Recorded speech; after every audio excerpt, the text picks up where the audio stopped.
False love doesn't start with the other. It starts with a myth, a beautiful, poetic lie that someone, somewhere, is your missing half. And until you find them, you will never feel whole. You've heard it everywhere. You complete me. We were made for each other. I finally found my person.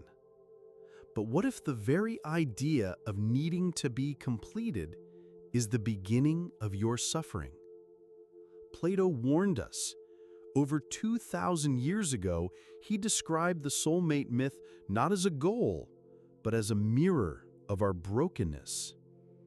In his dialogue, The Symposium, Plato presents a story told by the comic playwright Aristophanes. He speaks of humans as once being whole, 2 faces, 4 arms, 4 legs, complete and powerful. But the gods, fearing their strength, split them in half. Since then, each of us wanders the earth, desperately searching for our other side, longing to be reunited, to feel whole again. It's poetic, it's tragic, it's seductive, and it's not real. Because the danger is not in the myth itself, but in what we've done with it. We didn't just hear a story, we built our entire concept of love around it.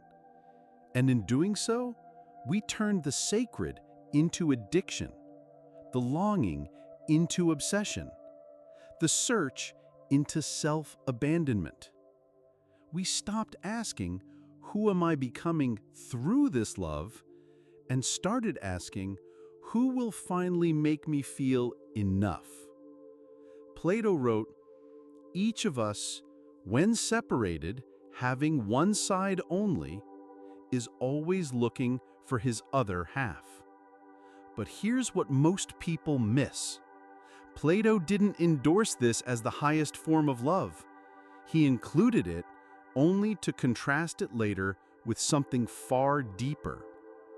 The myth is a metaphor for human longing, not a manual for finding the one. Yet today, we use it to justify our blindness. We romanticize our wounds. We fall in love not with the person, but with the version of ourselves we think they'll fix. This is not love. This is projection. And Plato knew, the moment you try to fill your inner void through someone else, you are not loving, you are escaping. You think you're falling in love, but what if you're just falling into a story, your own story, projected onto someone else? Most relationships today don't begin with seeing the other person clearly. They begin with a script, a silent expectation, a fantasy. You meet someone, they seem familiar. Their voice calms something in you. Their presence awakens an ache, the kind that feels ancient, like you've known them forever. But you haven't. What you've known forever is the emptiness. And they just happen to fit the shape of your longing. You don't love them. You love the idea of them. The idea that they might finally silence your self-doubt, that they might finally make you feel seen, held, chosen. But here's the truth. You are not attracted to who they are. You are attracted to what they represent. They become your symbol of peace, of worth, of wholeness. And that's not love. That's projection. Projection is not a conscious choice. It's a survival instinct, a way of outsourcing your pain. You take your unmet needs, your childhood wounds, your silent fears, and you dress them up in someone else's face. You don't even realize you're doing it. You think you're seeing them, but what you're seeing is your own reflection, distorted by hope. And that reflection tells you everything you want to hear. With them, I'll finally feel safe. With them, I'll finally be wanted. With them, I'll finally stop feeling broken. But love isn't meant to heal your wounds. It's meant to reveal them. That's what Plato understood. He never said love would be soft or simple. He said love would be the beginning of philosophy, of questioning, of assent, of inner confrontation. He said, love is the child of poverty and plenty. Because love is born from a paradox. We feel incomplete, but the truth is, we're not missing someone else. We're missing a part of ourselves we've buried. And instead of recovering that part within, we try to borrow it from someone outside. That's where the soulmate myth becomes dangerous. You meet someone and feel instantly drawn. You tell yourself, this must mean something. But you don't question what's underneath that pull. Because it doesn't feel like trauma. It feels like destiny, like magic, like fate. But intensity is not intimacy, and attraction is not accuracy. Many people you feel chemistry with are simply activating something unresolved inside you. Not because they're special, but because they're familiar. Familiar doesn't mean healthy. It means recognizable. You see in them a parent who never saw you, a validation you've always chased, a softness you were never allowed to have. You confuse the emotional high for truth, but what you're feeling is not love. It's emotional time travel. And like all forms of escape, it never lasts. That's why it hurts so much when the illusion breaks. Not because you lost them, but because you lost what they meant to you.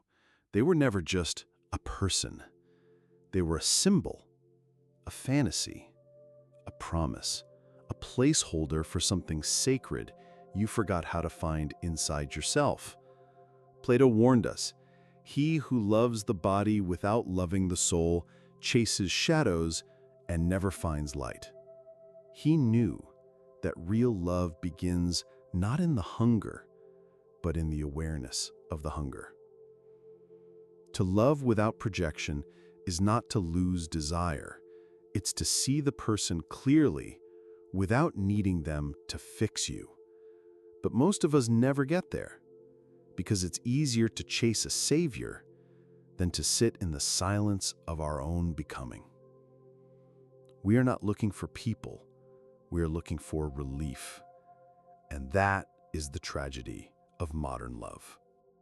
If projection is illusion, then what does real love even look like? Because we've been fed stories, not truths. We've been told that love is about possession, about matching, about being chosen. But Plato didn't see it that way. To him, love wasn't about two people becoming one. It was about the soul rising beyond the need to be completed. It was about awakening, not escaping. Plato spoke, love is a desire for the eternal possession of the good. That changes everything.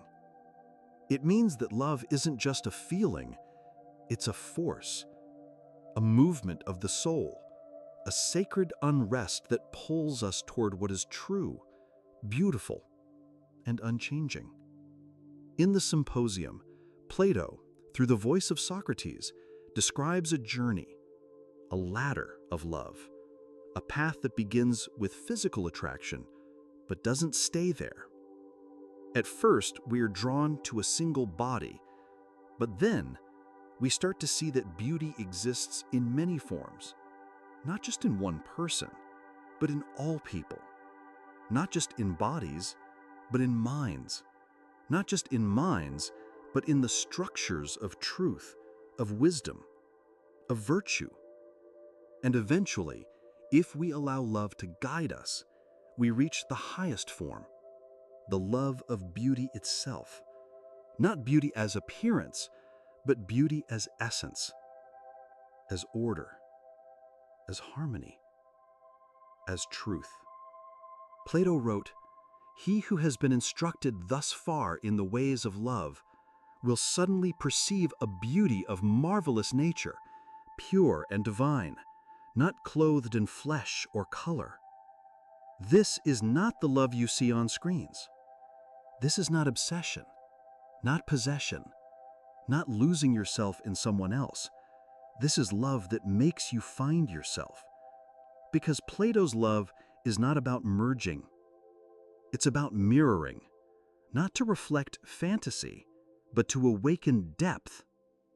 And that's the turning point. In real love, the other person is not your answer. They are your invitation. They don't complete you. They confront you. They challenge your ego. They hold up a mirror, not so you can admire yourself, but so you can see what you've abandoned inside.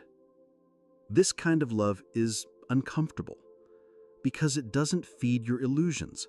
It dismantles them. It doesn't soothe your fear of being alone. It forces you to ask, why do I fear being alone at all? It doesn't promise safety. It invites courage. It doesn't offer escape. It offers growth. And growth is painful. It asks you to leave behind everything you thought love was. The fantasy, the dependence, the emotional shortcuts, and to choose the difficult path of wholeness. Because Plato knew, what we call love is often just need in disguise. According to him, the soul, remembering its origin, is stirred when it sees something that resembles what is truly beautiful. Real love isn't about finding what you lack. It's about remembering who you are and being brave enough to become that again. It's not about being consumed by someone else. It's about being called upward to something that neither of you can reach alone. And maybe that's the point. Maybe true love doesn't feel like possession. Maybe it feels like expansion, like your soul stretching toward what it almost forgot was possible. Not to escape your pain, but to transform it. Not to lose yourself in someone else, but to return to yourself, more whole than before. Because love, real love, doesn't promise completion. It promises a path. And that path begins when you stop searching for someone to fill you and start asking who you're willing to become in the presence of truth. We were never supposed to stay in the myth. The myth was a metaphor, a starting point, not a destination. But we turned it into a religion. The story of the missing half wasn't meant to justify obsession. It was meant to reflect our inner fracture, the part of us that longs to remember what we've lost within. But we couldn't handle the ambiguity. We wanted clarity, closure, control. So we took Plato's metaphor and built an empire of need around it. We turned longing into a brand. We made romance a product. We turned the search for meaning into a marketplace of faces, apps, promises, and dopamine. Today, love is not a path of ascent. It's a cycle of emotional consumption. We fall for someone not because we truly see them, but because they activate a temporary high. They mirror back a version of us that feels lovable, worthy, chosen, special. And we confuse that high for love. But it's not love. It's addiction. It's the same pattern of escape, just wearing perfume and soft eyes. Because instead of sitting in the raw silence of ourselves, we attach to people who make the silence go away. That's not intimacy. That's anesthesia. And slowly, love becomes a drug. We crave the hit of attention, the thrill of being wanted, the safety of being needed. And we'll chase it, even if it destroys us. Adapting Plato, the lover is drawn to beauty as the moth to the flame, not to merge with it, but to burn. We don't just want connection, we want relief. We want to feel rescued from our own loneliness, our own fear, our own chaos. So we idealize, we obsess, we attach. And when the person doesn't meet the fantasy, we don't adapt, we collapse. This is how we turned the sacred into survival. Plato spoke of love as a movement, upward, inward, beyond. But we trapped it in repetition. We made it circular, addictive, an endless cycle of projection, disillusionment, abandonment, and search again. Not because we're weak, but because no one taught us to look inside first. We've been conditioned to believe that love is something we receive, not something we grow. That our pain will be healed by another person's presence, rather than our own awareness. But here's the wound beneath the myth. We don't actually want the other person. We want what we feel in their presence. We want the aliveness, the sense of worth, the illusion of being safe from ourselves. And when that feeling fades, we call it heartbreak. But it's not heartbreak. It's withdrawal. The loss of the chemical high that we mistook for spiritual connection. So, what have we done really? We took a divine metaphor about the soul's longing and we turned it into a dating algorithm. We took the ache of becoming and numbed it with fantasy. We turned love, which Plato saw as the seed of transformation, into a place to hide, a place to avoid the self, a place to outsource the work, a place to blame when we don't want to face our own void. But here's what Plato knew, according to Diotima, and what we've forgotten. Love is not the fulfillment of the soul. It is the fire that burns away illusion. Real love doesn't reinforce your identity. It destroys the false one. It doesn't soothe your ego. It undoes it. And that's why most people never get there, because the love that heals is also the love that hurts first. It hurts to let go of fantasy. It hurts to sit in the silence of not being needed. It hurts to realize you've been chasing the same ghost in different faces. But it's only in that hurt that something true can finally begin. You say you love them, but what if that's not true? What if you never actually loved them, but only what they made you feel, what they momentarily erased, what they distracted you from? Maybe you didn't love the person, maybe you loved the fix. The feeling of being chosen, the illusion of being special, the temporary escape from the quiet ache of your own self-rejection. This is not a judgment. This is a confrontation, because we all do it. We all mistake comfort for connection. We all get drunk on attention, on chemistry, on closeness, and call it love. But real love doesn't come to rescue you. It comes to reveal you. And that kind of love, it rarely feels safe because it doesn't feed your fantasies. It burns them. It doesn't make you forget your wounds. It makes you face them. Inspired by Plato, we can say to truly love is to be wounded to the point of consciousness. We chase people thinking they are the answer, but they are only the trigger, the spark, the test. And once they stop giving us the feeling, the high, the sense of worth, we blame them, or we blame ourselves. But we never blame the lie. The lie that someone outside you will ever complete what was broken within. Because the wound isn't about them. It never was. Plato knew this. He never said love would feel like home.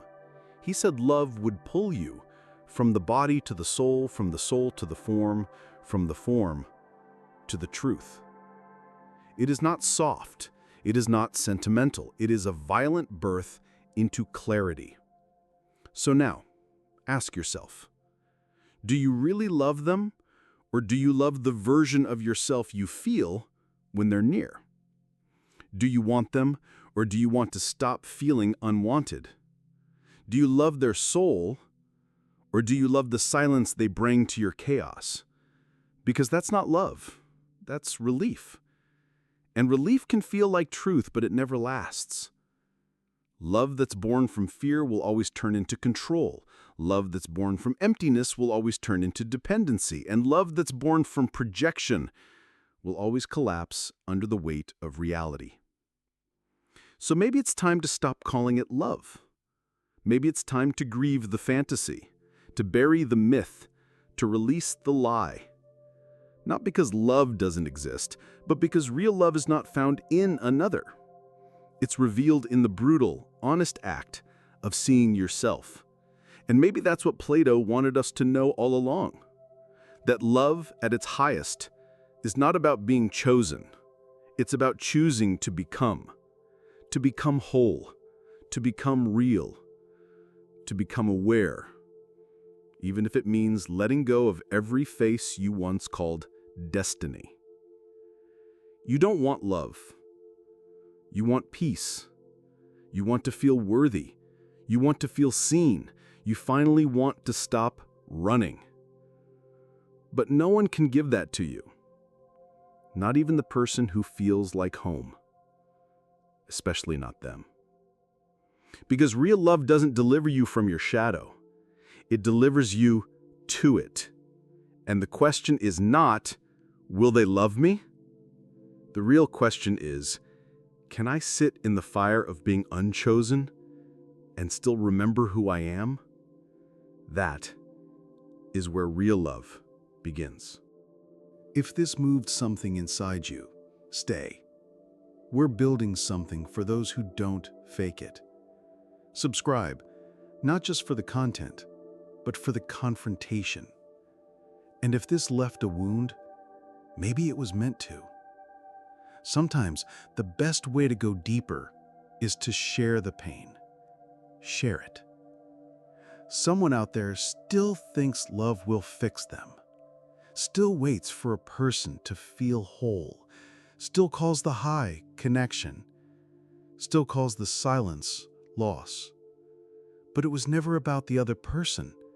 It was always about the part of them that still believes they're broken. This won't fix them, and it's not meant to. But maybe it can burn the story, the myth, the mirror they mistook for love. Let this reach the ones who still call projection fate. Let it break softly,